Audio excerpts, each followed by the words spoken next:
افضل but صاحب، ایک بڑا ایسا ایونٹ ہم نے اسلام آباد میں دیکھا ہے کہ جس طرح کے ایونٹ کو کور کرنے کے لیے کبھی ہم امریکہ جاتے ہیں، ہم UNGA کور کرتے ہیں، کبھی دنیا بھر میں جو ہے وہ مختلف ایسی بڑی کانفرنسز اور بڑے ایونٹس جو ہے وہ کور کرنے کے لیے جاتے ہیں۔ پاکستان میں آپ کا تجربہ مجھ سے بہت زیادہ ہے، پاکستان میں ایسے بڑے ایونٹ کو اتنی دانش مندی کے ساتھ جو ہے وہ ڈیل کرنا کہ کوئی بھی جو سپوائلنگ ایونٹ ہے وہ پاکستان کی جانب سے نہ ہو، کوئی بھی ایسا جو ہے وہ مسئلہ پاکستان کی جانب سے نہ ہو کہ امریکہ اور جو ایران ہے اس کو ایک میدان جنگ میں سے نکال کے پاکستان جو ہے وہ مذاکرات کی میز پر لے آیا اور وہ میز جو ہے وہ پاکستان کی ہے، تو اس پہ کیا کہیں گے؟ دیکھیں نہیں، یہ میں سمجھتا ہوں کہ اس میں ان حالات میں جب پرنٹ اور الیکٹرانک میڈیا کے بعد سوشل اور ڈیجیٹل میڈیا پورے زوروں پر ہے، بالکل یوں لگتا تھا کہ جیسے اسٹیٹ کا بیانیہ اور ہوگا، اسٹیٹ کا طرز عمل اور ہوگا اور یہاں بیانیہ کوئی اور بن جائے گا۔ ٹھیک، لیکن سمجھتا ہوں کہ اس کو بڑے اچھے طریقے سے مینج کیا گیا کہ یہاں سے کوئی چیز لیک ہوتی، ٹھیک، آپ کوریج کے دوران آپ کی ڈیوٹی تھی، آپ لیک کرتی، آپ مجھے بھیج دیتی، میں لیک کرتا، کوئی رپورٹر کرتا، تو لگنا یہ تھا کہ اگر وہ چیز امریکہ کو سوٹ کر رہی ہوتی تو امپریشن یہ جانا تھا کہ گورنمنٹ پاکستان ڈیلیبریٹلی ایسی چیزیں کر رہی ہے کہ ایران کو نقصان ہو۔ ٹھیک، اگر اس چیز کا ایران کو فائدہ پہنچ رہا ہوتا تو امریکن نے یہ کہنا تھا کہ یوں لگتا ہے کہ گورنمنٹ پاکستان ہمارے ساتھ پلے کر رہی ہے، کہ ہمیں غیر جانبدار کہہ کے ثابت کر کے ٹیبل پہ بٹھایا ہے اور خود اپنے لوگوں کے ذریعے یہ پراپیگنڈا، کیونکہ جنگوں کے دوران پراپیگنڈا وار ہوتی ہے، لیکن میں سمجھتا ہوں کہ انٹرنیشنل میڈیا سے لے کر لوکل میڈیا تک ایک چیز باہر نہیں نکلی۔ یہ پاسبل نہیں ہوتا کہ جنگ ہو رہی ہو اور جنگ کے دوران سپیکولیشن نہ ہو، جنگ ہو رہی ہو اور پراپیگنڈا نہ ہو۔ میرا خیال ہے کہ اس پہ پاکستان نے ایک نیا ریکارڈ قائم کیا ہے۔ جی، ہمارے تو کچھ دوست کہہ رہے ہیں نا کہ جی خبر نہیں دے سکے، جی خبر باہر نہیں آئی۔ لیکن بٹ صاحب اس میں ایک جو پازیٹیو مجھے یہ لگتا ہے وہ یہ ہے، پازیٹیو میں اس لیے کہہ رہی ہوں کہ چاہے ایرانی میڈیا ہے، چاہے امریکی میڈیا ہے اور چاہے پاکستانی میڈیا ہے، وہاں پر وہ جو جناح کنونشن سینٹر میں محمود و ایاز ایک ہوئے تھے، نہ ایران سے کوئی خبر آ رہی تھی، نہ امریکہ سے کوئی آ رہی تھی، اور نہ ہی جو ہے وہ پاکستان سے آ رہی تھی، اور جو کچھ چیزیں سامنے آ رہی تھیں وہ محض اسپیکولیشن تھی۔ ابھی ہمیں جوائن کیا ہے بریگیڈیئر ریٹائرڈ نوازش علی صاحب نے بھی، آپ کو ویلکم کہوں گی بریگیڈیئر صاحب۔ یہ بتائیے گا کہ ابھی آپ گفتگو ہماری سن رہے ہیں کہ بڑا ایک ڈفرینٹ جو ہے وہ پریسیڈنٹ سیٹ ہوا ہے، اور اگر ہم پاکستان کی تاریخ کی بات کریں تو بڑی دہائیوں کے بعد جو ہے ہم نے کوئی ایسا بڑا ایونٹ دیکھا ہے، اور اگر ہم امریکہ اور ایران کے مذاکرات کی بات کریں تو وہ بھی بڑے عرصے کے بعد جو ہے وہ اس طرح سے آمنے سامنے اتنے اعلیٰ سطح کا وفود جو ہے وہ بیٹھے ہیں اور انہوں نے کھل کے اپنے تحفظات کا اظہار کیا ہے۔ کیسے دیکھتے ہیں سارے پروسیس کو؟ دیکھیں، تھینک یو ویری مچ جی، آپ نے مجھے پروگرام میں بات کرنی اجازت دی۔ پہلے تو یہ ہے کہ آپ نے جو یہ کہا ہے کہ جی یہ بڑا پازیٹیو پروگرس تھی کہ پاکستان میں یہ پہلی دفعہ ڈائلاگ ہو رہے ہیں، اور میں اس سے آپ صرف اتفاق نہیں کرتا بلکہ اس کو بڑا اسٹرانگلی انڈورس کرتا ہوں کہ یہ بہت بڑی اچیومنٹ ہے جی، یعنی دیکھیں just few days back 5-6 days back Trump was sending Iran to the stone ages, جی وہ کہہ رہے تھے کہ تہذیب پھر پوری ہم نے ختم ان کر کو دوں لا گا۔ کے ایک ٹیبل پہ ڈائلاگ پہ اسلام آباد میں بٹھا دیا۔ جی، یہ ڈائلاگ کا پروسیس ایسے ہی ہوتا ہے، اس میں اتنے ڈفرینسز ہیں۔ اگر آپ ایران کے 10 پوائنٹس پڑھیں اور یونائٹڈ اسٹیٹس آف امریکہ کے جو 14 پوائنٹس ہیں جو کہ پبلش نہیں ہوئے، جی، اس کو اگر آپ دیکھیں تو اس میں اتنا ڈفرنس ہے کہ ان کو نیرو کرتے کرتے بہت ٹائم لگے گا۔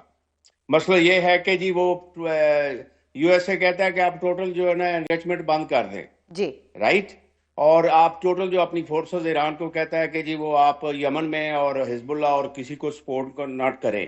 دس از ناٹ پاسبل۔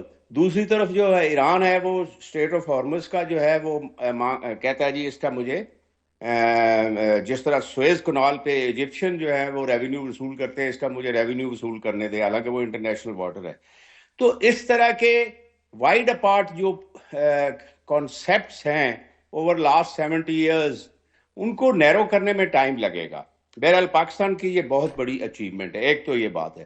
دوسرا یہ ہے آن دی لائٹر سائڈ، میں آپ کو بتاؤں یہ مڈل ایسٹ کا جو پرابلم ہے نا، اس پہ ایک جوک ہے، میں پورا نہیں نریٹ کرتا۔ Somebody asked God when the Middle East problems would be solved, especially Palestine. The God said, not in my lifetime. آپ اس کی ہسٹری دیکھیں 48 سے لے کے، اس میں بل کلنٹن شرم الشیخ میں ہی واز ہوپنگ کہ اگر یہ کانٹریکٹ ہو گیا تو I will get the Nobel Prize. جی. یاسر عرفات کیمپ ڈیوڈ 2 میں ہی was about to sign the 24% والا جو تھا فلسطین کو ملے گا، and unfortunately he was stop by Hosni Mubarak and king of Saudi Arabia. ٹھیک. اینڈ پھر اس کے بعد انتفاضہ 2 شروع ہو گیا. پھر ابراہم اکارڈ پہ دی سیم پریزیڈنٹ ٹرمپ، جی. ہی واز آلموسٹ تھنکنگ کہ یہ I will get it sorted out. And پھر یہ غزہ والا جو انسیڈنٹ ہو گیا 7 اکتوبر 2003 میں، اور پھر اس پہ انہوں نے 70,000 کے قریب 80,000 کے کر دیے. The problem is that the Capitol Hill, repeatedly I say and everybody says, the Capitol Hill in Washington DC is a Jewish occupied territory. Or Israel is one of the states of the United States of America. Please do not consider Israel as a sovereign state inside Middle East. It is one of the states جس طرح new York ہے، جس طرح Los Angeles ہے. تو تمام چونکہ جوش لابی کا، زائنس لابی کا یونائٹڈ اسٹیٹ آف امریکہ کی سینٹ پہ، بزنس پہ، کانگریس پہ اتنا کنٹرول ہے کہ یہ ٹرمپ وغیرہ اور یہ جو وینس وغیرہ ہیں، یہ بہرے ہیں ان کے ہاتھ میں. دیکھیں آپ کی یہ جو آپ نے جو یہ ہسٹری بیان کی ہے، اس سے جو آسان ترین الفاظ میں اگر ویورز کو سمجھانا ہو تو یہ کہا جا سکتا ہے کہ وہ جو گارنٹیاں جو ہے وہ اس وقت جن ضمانتوں کی باتیں اس وقت جو ہے وہ ایران کر رہا ہے کہ ان کو وہ ضمانت چاہیے، تو اور بے اعتمادی جو ہے وہ دونوں ممالک کے درمیان میں موجود ہے، تو وہ کوئی بے وجہ نہیں ہے.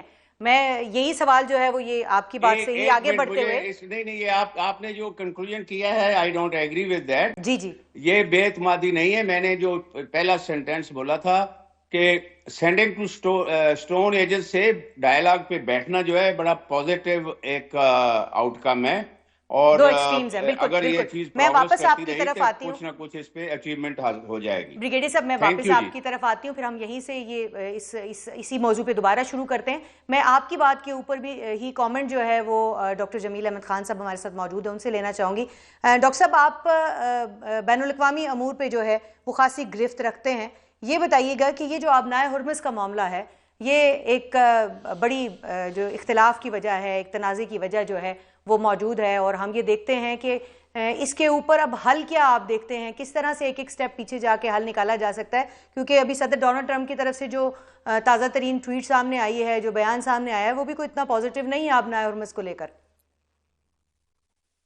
جی سب سے بڑی وجہ یہ ہے کہ آبنائے ہرمز میں پہلی تو بات کہ یہ آبنائیں جتنی بھی ہیں دنیا میں، چاہے وہ ملاکا اسٹیٹ آف ملاکا ہو یا باب المندال ہو یا یہ اسٹیٹ آف ہرمز ہو یا باقی جتنے بھی اسٹیٹس ہیں، وہ سارے کے سارے ایک انٹرنیشنل لا ہے یونائٹڈ نیشنز کا، اس میں لاز آف ہائی سیز، اس کے تحت ان کو ریگولیٹ ہونا چاہیے، اور اس کے تحت یہ ریگولیٹ ہوتے ہیں تمام کے تمام.